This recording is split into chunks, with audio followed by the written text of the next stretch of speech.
अस्सलाम वालेकुम दोस्तों, आज मैं आपके साथ बहुत ही मज़े का एक फार्मूला शेयर करने जा रहा हूं जो जापानीज़ ने अपने मुल्क में अप्लाई किया और वर्ल्ड वार 2 के बाद उसी फार्मूले के तहत दोबारा से उन्हें अपने आप को एस्टेब्लिश किया। तो उस फार्मूले का नाम है काइज़न। काइज़न फार्मूला है। मैं बताने से पहले एक आपको छोटी स्टोरी सुनाना चाहता हूँ। वो स्टोरी है मिल्लू ऑफ क्रेटॉन की। मिल्लू जो है वो बहुत ही अजीम अपने दौर का एथलीट भी था और रेसलर भी था, और उसने तकरीबन 6 दफ़ा रेसलिंग चैम्पियन भी बना और कई ओलंपिक्स के भी उसने मेडल्स विन किए। तो उससे जब किसी ने पूछा कि तुमने इतनी एक्स्ट्रा ऑर्डिनरी स्किल कैसे अचीव की और कैसे अपनी बॉडी को तुमने इस तरह बिल्ड किया कि तुम्हें कोई हरा ही नहीं सकता, तो उसने एक बड़ा मज़ेदार ट्रिक बताया कि उसने कहा कि जब एक दफ़ा मेरे फॉर्म पे एक बछड़ा पैदा हुआ, एक गाय का बच्चा पैदा हुआ, तो मैंने उसको उठा लिया और उठा के मैं चंद मील जो है उसको लेके गया और फिर वापस उसको अपने फॉर्म पर लेके आया। तो वो मुझे बड़ा अच्छा फील हुआ, उसके साथ मेरी अटैचमेंट हो गई। वो उसने उसको अपना रूटीन बना लिया और वो बछड़े को उठाता अपने कंधों पर और एक ख़ास डिस्टेंस तक लेके जाता और फिर उसको वापस अपने फॉर्म पर लेके आता। तो यही जो प्रैक्टिस है वो कहता है कि मैंने मज़ीद 4 साल तक इसी प्रैक्टिस को कैरी ऑन किया।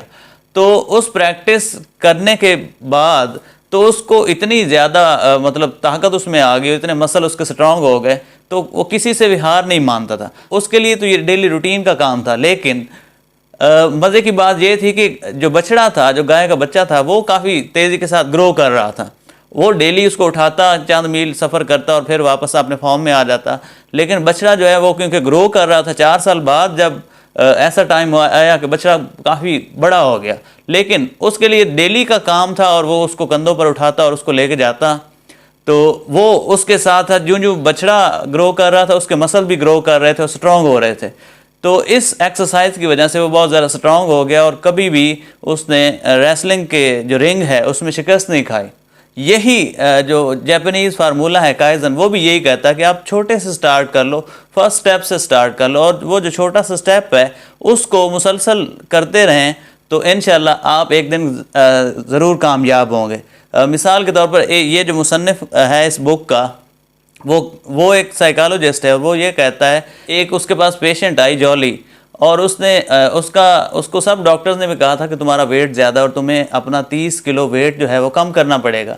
लेकिन जब उसने रूटीन मुझे बताई कि उसने कहा कि मैं एक हाउस वाइफ हूँ और मुझे और भी बहुत सारे काम करने को होते हैं, तो मेरे लिए जिम जाना मुश्किल है या प्रॉपर एक्सरसाइज करना मुश्किल है या वॉक करना मुश्किल है। तो मैंने उसको एक सिंपल सा फार्मूला बताया, यही वाला काइज़न फार्मूला जो जापानीज़ भी अपनी ज़िंदगी में अप्लाई करते हैं। उसने कहा कि मैंने उसको कहा कि तुमने डेली 5 मिनट के लिए टीवी के सामने एक्सरसाइज करनी, छोटी सी एक्सरसाइज करनी, इजी सी। तो उसने कहा, उसको बहुत इजी लगा और उसने करना शुरू कर दिया। तो जब वो एक वीक के बाद दोबारा अपने उस डॉक्टर के पास आई तो उसने कहा बड़ी खुशी हो कि मैंने आराम से इसको अचीव कर लिया, टारगेट अचीव कर लिया, और उसको बड़ी सेटिस्फैक्शन भी हो रही थी।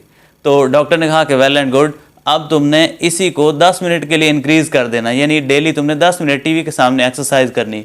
तो एक वीक के लिए उसने ये की। तो इसी तरह चलते चलते वो 30 मिनट्स तक जो है वो एक्सरसाइज करती रही और उसका वेट भी कम हो गया। और बजाय इसके कि वो डॉक्टर कहता है कि मैं अगर उसको पहले दिन ही 30 मिनट कह देता तो उसके लिए काफ़ी मुश्किल होती, और उसने यकीनन वो एक आध दिन करके उसने स्किप कर देनी, छोड़ देनी थी। इसी तरह अगर आप चाहते हैं कि आप अपना कमरा साफ़ करें, आपके लिए काफ़ी मुश्किल हो जाता है कि इतनी मैं अपनी जान जोखों में डालूंगा और इतनी मुश्किल से मैं 2-3 घंटे लग जाएंगे पूरे कमरे को साफ़ करने के लिए, तो वो आप कभी भी इतना आसानी के साथ नहीं कर पाओ, उसके लिए विल पावर चाहिए होगी। लेकिन अगर उसी को आप जापानीज़ फार्मूला के तहत करें कि आप जो ही आएँ, एक दफ़ा आएँ और कमरे में से कोई शर्ट जो है वो अपनी जगह पर रख दें, या फिर पैंट कोई अपनी जगह पर रख दें, या न्यूज़पेपर जो है वो डस्टबिन में डाल दें थोड़ी थोड़ी देर बाद, या जो ही जब आते जाते, तो वो आपके लिए इतना मुश्किल भी नहीं होगा और कमरा भी आपका जल्द साफ़ हो जाएगा और आपकी रूटीन भी इसी तरह बन जाएगी।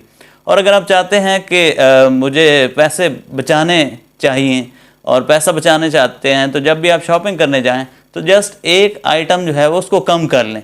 जब आप एक आइटम कम कर लेंगे तो इसी तरह आहिस्ता आहिस्ता जो है वो आपकी सेविंग बढ़ती जाएगी। या आप कुछ लोग कोक वगैरह या कोल्ड ड्रिंक वगैरह से जान छुड़ाना चाह रहे होते हैं, तो उनके लिए भी ये फार्मूला काम करता है कि वो ऐसा करें कि एक सिप जो है उसको कम पिएं। जब एक सिप को कम पिएंगे तो ऐसा ऐसा फिर आगे उसको बढ़ा भी सकते हैं आप। या काइजन फार्मूला हमें ये भी बताता है कि जब भी आप कोई काम कर रहे होते हैं तो उसको थोड़ा सा एक्स्ट्रा कर लें।